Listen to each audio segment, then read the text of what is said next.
using my watch as a way of seeing myself on a screen seems like such a great idea until, of course, I zoom in without realizing for 10 minutes of talking. So let's try this again. Hi, I'm Josh. Welcome to my channel. Today, I want to talk to you about some backlist reads that I plan on reading. This is basically going to be a series of videos I'm making about backlist titles. This first one's going to span from antiquity to the mid-19th century, mid-20th century. And the motivation behind this project came from my most recent stats video that I made for my 2023 reading. Basically, I saw a huge bias towards new releases. That nearly 2/3 of what I read, which was 85 books, 83 books, was books published in 2020. I'm seriously going to be striving for, which is to read more backlist titles. And I asked myself, how should I approach this problem? Do I set aside 35 books from the 2020s that I want to read? And I was like, no, that doesn't make sense. I should just instead focus on the plethora of books that exist in the backlog and figure out which of those I want to prioritize. So I set a goal for myself basically to read, I think, 20% before the 21st century. I first went that even further to where I'm reading 10% or 10 books-ish from the 1980s and 90s. This was going to span from before the 80s through antiquity, hence the mid-20th century label I'm going with. I started this journey by trying to create a list of speculative fiction published before 2010. I have a Google Sheet with like 100 or more books, speculative because I love speculative. And I've done this journey before where I've tried to make myself read more classic books because they're classics and I should be reading more books that are, I don't know, well regarded. I don't mean to disregard the validity of or respect that some books get or that they deserve that. This isn't about that. I just want to make sure I'm reading books that appeal to me, that I'm going to enjoy. And I just do not think that is exclusive to recent reads, recent publications. That's the whole point of this project. But that's also why I'm targeting a lot of what I'm reading here to speculative fiction. There are other reads, other classics throughout the years that I've wanted to read but haven't read, and I've made sure to work them in here. And include some nonfiction reads. It's easy, I think, to fixate on one idea and forget about the other goals I have for myself. So without further ado, I guess, let's just go ahead and talk about all these books, all the books from antiquity through today.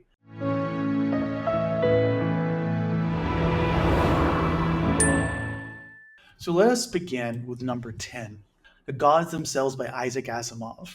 Science fiction, speculative work focusing on parallel universes and an energy crisis. When scientists discover a parallel universe, the exchange of matter between the two universes threatens their existence. When I talk about speculative fiction, right, I am focusing on those, hence it being here. But even within speculative fiction, I love time travel, I love multiverse. So I did also try to find all the ones I could find that were remotely popular or well-known. And of course, Asimov is not a small author. You'll see, I think, as I go through this video and the next couple backlist videos I'll be making for this project, that there are some less well-known books. That is to say, books I'll probably end up having to find on the thrift store if I want to read. But I'm excited by this project. I should say that. All these books are exciting me. This book, I thought the premise was interesting. I don't really know what to expect. Asimov, I've enjoyed as an author. I also think he's a little sexist. I remember his book From Eternity to Here, really liked it, but it was just so dated. The problem with popular speculative fiction from the past is that, are they popular because they're really effective, or are they popular because they're the first ones to do an interesting premise? And that is something I'm concerned about. But overall, I think Asimov's an intelligent writer who has some really compelling concepts, even if the execution isn't always up to par by my modern standards. Next up, number 9, we have a nonfiction with 84 Charing Cross Road. This was published in 1970, which I should have said Asimov's was published in 1972. And this is a nonfiction correspondent sort of letter type book that is about book collecting and long-distance friendships. I know this is a sort of darling in the book community, maybe booktube and beyond, maybe even in the nonfiction community. I've heard a lot of great things, but never sort of prioritize it. Honestly, I didn't even realize this book was so old. It was one that I've had on my TBR for a while, and so it's not something new. It's not something I'm making myself read just for this project. Rather, I'm using this project as a motivation to pick up something that's been on my radar for quite a while. I love books. I love books about books, right? And I love nonfiction. Then up at number 8, we have Slaughterhouse-Five by Kurt Vonnegut, published in 1969. This is, of course, science fiction, satire.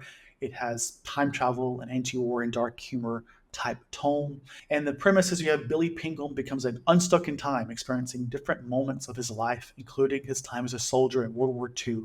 The biggest reason I haven't read this is because I don't like war novels. I don't like war. This book is quintessential time travel, quintessential SFF.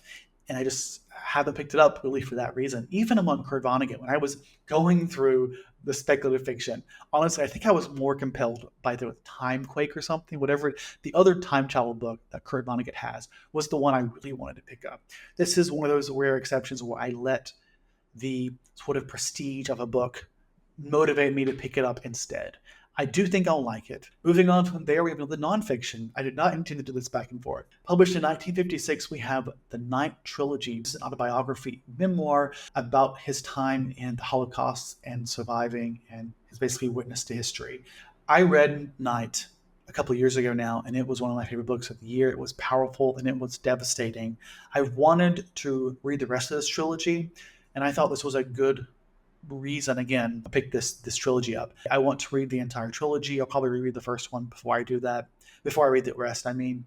But this is another nonfiction that I felt like I really had to include when it came to classic works before the late 20th century. Then up at number 6, published in 1954, we have The Two Towers by J.R.R. Tolkien.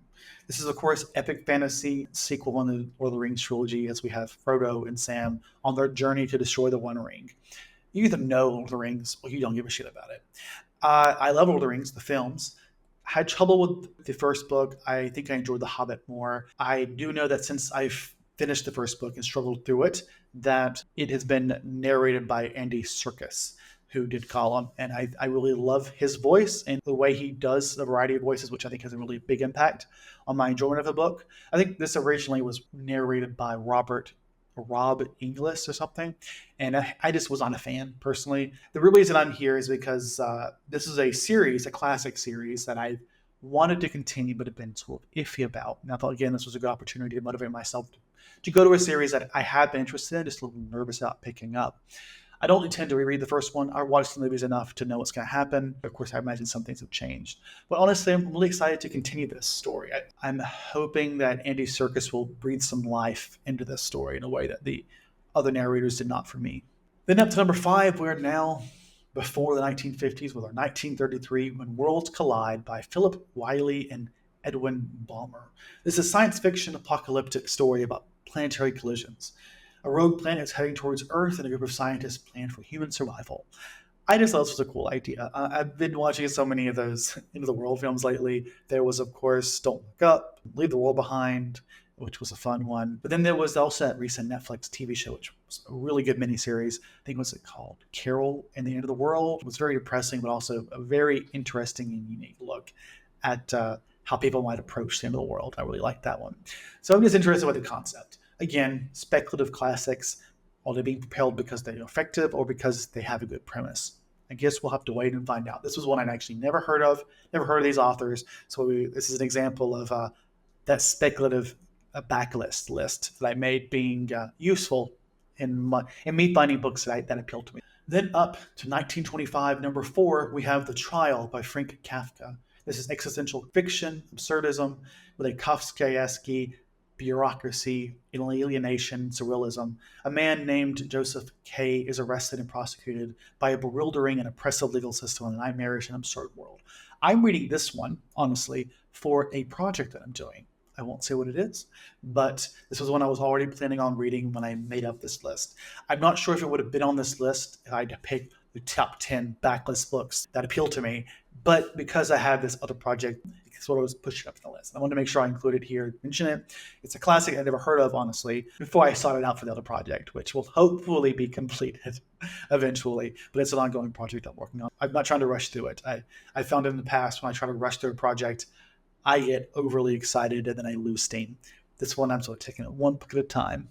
Still, the concept is really interesting, and I do love the sort of surreal premise. We'll see if it works. I mean, it's classic literature, 1920s. Oh, shit. It's nearly a century removed, which is it'll be interesting comparison. Then on to number 3. Published in 1881, we have The Life and Times of Frederick Douglass by Frederick Douglass. This is obviously autobiography and memoir about his time in slavery, his fight for civil rights and abolition. I read his first 2 biographies, memoirs, a few years ago, I think, and I never got around to the third one. And honestly, there was that new Frederick Douglass book that came out a year or 2 ago, and I actually really wanted to read it, but I kept telling myself I'm going to finish this series first. Part of the reason I haven't continued this is because I feel like every memoir has sort of started from the beginning and just sort of continued to where he was at life at that point in time, which just seemed a little odd. I think they're distinctly different. He doesn't fixate on the same ideas. It's been a while since I read it, so you keep that in mind. But obviously, there's some recurring ideas being explored when he's talking about his entire life, because each memoir isn't just about that new span of life. It's his entire life up to that point, but with a slightly different focus in the last book. Keep in mind that's based off of 2 books that I'm making that assessment. But either way, I want to finish this more as a completionist, and I just really wanted to get to it. After that, we are now on to the final 2, which will be books of antiquity. These are probably the ones I'm most nervous about, because while I did pick ancient literature that I think is more likely to appeal to me, I'm still nervous because it is ancient literature. There's also a sort of issue I have to deal with how do I classify as ancient literature? Because ancient literature, it's not English literature. It's been translated. So when I present these, which I will in a second, I guess there's this question of, is it kosher if I label this book as published in whatever year it was originally made, or do I need to use the translated work? And that's complicated, especially when you get to more personal or more unique perspectives of translation. And that's something we want to talk about as we get into number 2, Beowulf, published in or written year 1000-ish, the translation that I intend to focus on. Seamus Heaney, I think it's a 2001-2004 publication or translation. I think it was more academic, which is why I wanted to focus on it. Obviously, Beowulf is a story, hero epic, fighting the monster Grendel, exploring themes of valor and fate. I thought for a while I'd read Beowulf in high school. I didn't. We read a poem, maybe an excerpt of Beowulf, and a poem contrasting Beowulf. And I always thought it was really intriguing, thinking about Beowulf. I think it was around the time that I was starting to question the nature of good and evil as someone who grew up Christian. And this idea of Grendel as a monster versus as something that was just born the way it was born. That's sort of where Beowulf stands in my mind.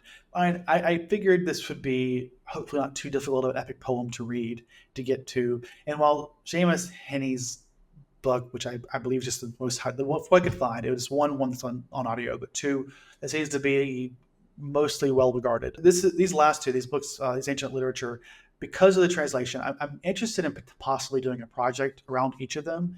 With this one, while I'm going to be focusing on Seamus Heaney, I'm also interested in possibly reading Maria Davanas Headley's Beowulf, a new translation, which I think really reframes the narrative and focuses more on the women in the story. I mean, I think including, Grendel's mother? And that's one I was really interested in reading. But I couldn't justify, when I had this question of like what constitutes representation of the original work versus a translation being a more like a unique and new book, where this new translation was published like 2020, kind of goes against my idea of reading classic books. If I'm reading a book from ancient literature, should the translation also be a backlist translation? I don't know. The last one I get to is actually going to be another modern translation. But still, I would love to compare these 2 and even do Headley's other book, The Mere Wife, which was a modern, I think, mermaid retelling of Beowulf. So I'm considering possibly doing a project on that when I eventually get to this book. But again, I don't know whether or not I'll have the motivation for it, honestly. If I find myself just not interested and unable to focus on Heaney's version, I'll just switch over to Headley's new translation and just try to enjoy that and accept it as what it is. This is where I'm sort of thinking to myself, have I read a book published in the year 1000 twice now? Or have I read a book published in 2004 in the year 2020? I don't know how I should categorize this. I know it doesn't matter. But for me, I want to try to be as honest with myself as possible. And that's sort of how I'm thinking about this. Now on to number 1. This actually is a book of antiquity, published or written, it's thought, in year 8, Metamorphosis by Ovid, specifically Stephanie McCarter's translation. This is, of course, poetry and Greek mythology. It's a narrative poem focusing on transformational myths where gods and mortals undergo miraculous and often tragic metamorphoses. But it's presented in a modern translation by Stephanie McCarter. And I don't know, I want to enjoy this. And I think Stephanie McCarter is slightly different than the Beowulf new translation because it's not trying to reframe the perspective entirely. Rather, it's just trying to present this classic story with modern English. I think there's a point where they actually use the word bro to refer to someone. And I remember reading that somewhere when I was doing some back reading about these different translations, about which one I should focus on. But this is another one where I'm considering possibly doing a project. where again I read different translations for a form of ancient literature. The other one that I would probably read here, if I were to do that, David Ray Burns, I think 2001, 2004 translation, which is apparently said to be very true to the original, and also is said to be highly regarded in I guess educational circles. If you have any input about this translation or this book or even Beowulf, and about how I should think about translations, because it's not something I usually think about, especially when it comes to this project, I'd love to hear your input on that. I really don't know how to think about it, because I also don't know if I'm actually going to commit to doing this kind of multi-translation project. It's not something I've done before. It's not something that I think will necessarily appeal to me. I think I'll definitely have sort of a limit to how much energy I had to put in this sort of intellectual endeavor. I'm really hoping that there'll just be I don't want to give myself homework. I think it's an interesting comparison. It's just a question of how engaged I feel in what I'm reading. Really, that will really be a big decider on whether or not this passes the line between an interesting project versus a piece of homework. And if it's homework, I just probably won't do that. Still, I do intend to read a translation of both of these books, whether they are more recent translations. Who knows? Either way, those are the 10 books I plan on reading, spanning from antiquity through the mid 20th century. Let me know your thoughts on this list and about all of my picks, what your picks would be. And otherwise, I hope you all have a great day and stay safe until next time when I get to my late 20th century TBR backlist video. Goodbye, everyone.